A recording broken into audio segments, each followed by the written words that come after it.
আসসালামু আলাইকুম ওয়া রাহমাতুল্লাহি ওয়া বারাকাতুহু। ইন্নাল হামদালিল্লাহ ওয়াসসালাতু ওয়াসসালামু আলা রাসূলিল্লাহ ওয়া বা'দ।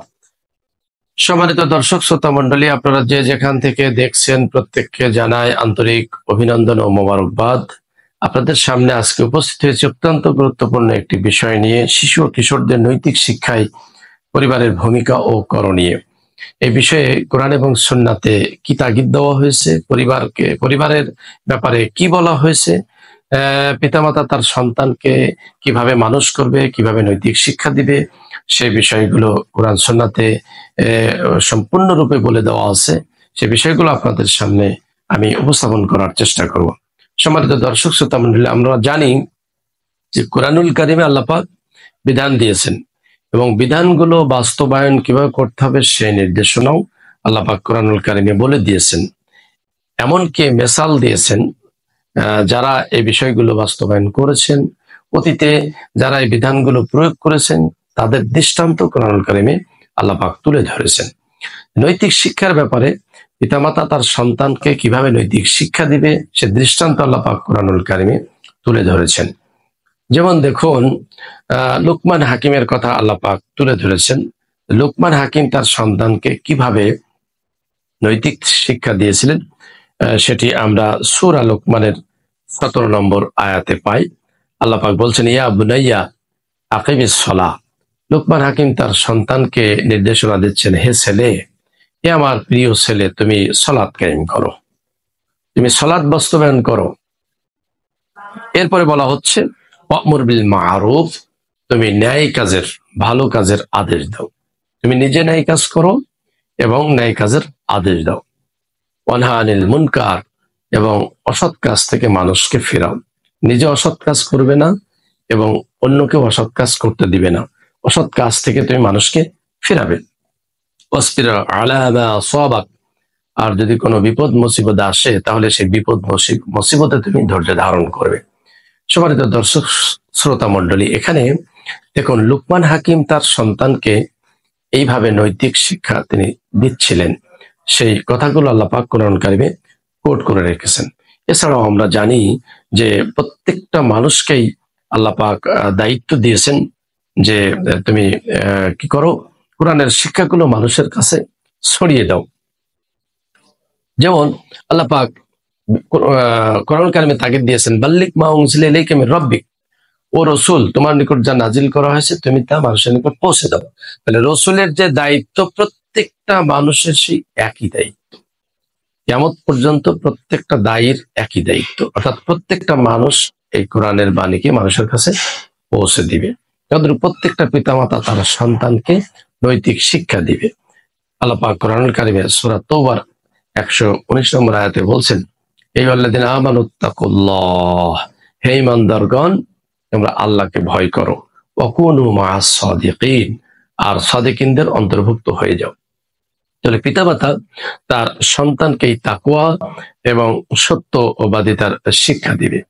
তুমি কি করো, আল্লাহকে ভয় করো, আল্লাহ সচেতন হয়ে যাও এবং সত্যবাদীদের অন্তর্ভুক্ত হয়ে যাও।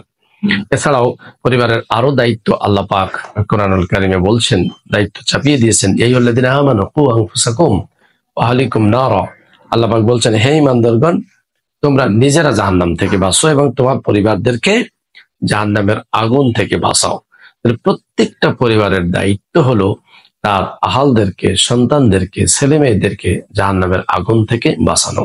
তাহলে অবশ্যই তাদেরকে নৈতিক শিক্ষা দিতে হবে, কোরআনিক শিক্ষা তাদেরকে দিতে হবে, কোরআন সুন্নাহর জ্ঞান তাদেরকে দিতে হবে।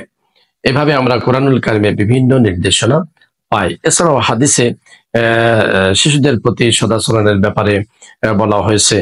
যেমন ইবনে মাজার 3671 নম্বর হাদিসে এসেছে যে আল্লাহ রসুল বলছেন যে তোমরা তোমাদের সন্তানদেরকে কি করো, সম্মান করো। তাহলে সন্তানদেরকে সম্মান করতে হবে। পিতামাতা যদি সন্তানদেরকে সম্মান না করে তাহলে তারা সম্মান শিখবে কোত্থেকে? পিতামাতা যদি সম্মান দেয় অবশ্যই তারা মানুষকে সম্মান করবে, সম্মান দেওয়া শিখবে।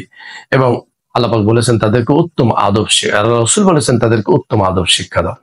তাহলে প্রত্যেকটা পিতামাতার দায়িত্ব তার সন্তানদেরকে উত্তম আদব শিক্ষা দেওয়া, নৈতিক শিক্ষা দেওয়া। এছাড়া আল্লাহ রসুল বলেছেন যে বয়স্তু উতাম্মিমালি মাকারিমাল আখলাক আখলাক। আল্লাহ রাসূল বলছেন যে আমি উত্তম আখলাক শিক্ষা দেওয়ার জন্যই আবির্ভূত হয়েছি। তাহলে রসুল যে আখলাক শিক্ষা দিয়েছেন, চরিত্র শিক্ষা দেওয়ার জন্যই তো রসুল এসেছিলেন।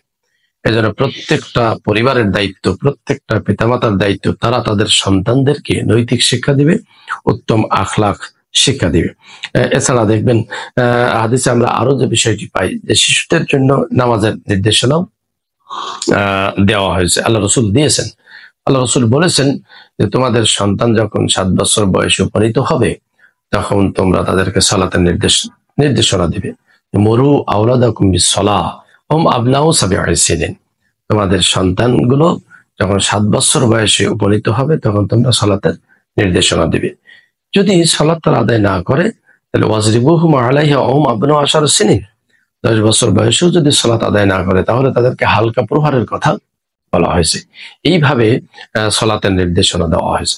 সম্মানিত দর্শক শ্রোতা মণ্ডলী, তাহলে কোরআন এবং সুন্নাহ থেকে আমরা যে পরিবারের যে দায়িত্ব ও কর্তব্য সে ব্যাপারে আমরা জানতে পারলাম। শিশু এবং কিশোরদের নৈতিক শিক্ষার ব্যাপারে পরিবারের ভূমিকা কি হবে সে বিষয়গুলো কোরআন সুন্নাহতে কি বলা আছে সে বিষয়গুলো আমি আপনাদের সামনে তুলে ধরার চেষ্টা করেছি।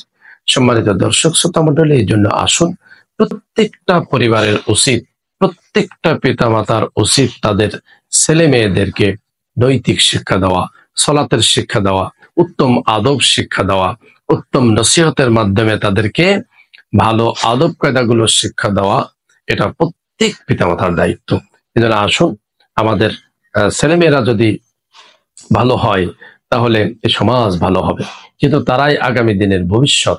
তারা যদি ভালো হয়ে আদর্শ মানুষ হয়ে যদি গড়ে ওঠে এই সমাজ ভালো হবে, রাষ্ট্র ভালো হবে, এই জাতি ভালো হবে। এই জন্য আসুন আমাদের শিশু এবং কিশোরদেরকে উত্তম আদর্শে উত্তম মানুষ হিসেবে গড়ে তোলার জন্য আমরা তাদেরকে কোরআন হাদিস যে নির্দেশনা দিয়েছে সেই নির্দেশনা অনুযায়ী আমরা তাদেরকে নৈতিক শিক্ষা দেই এবং আমরা তাদের কোন কাজগুলো করণীয় সেই বিষয়ে আমরা তাদেরকে শিক্ষা দেই। মহান আল্লাহ আমাদের সকলকে তৌফিক দান করুন যাতে আমরা আমাদের সন্তানদেরকে নৈতিক শিক্ষা দিতে পারি, তাদের করণীয় কাজগুলো যাতে তাদেরকে আমরা শিখিয়ে দিতে পারি। মহান আল্লাহ আমাদের সকলকে কবুল করুন। আসসালামু আলাইকুম ওয়া রাহমাতুল্লাহি ওয়া বারাকাতুহু।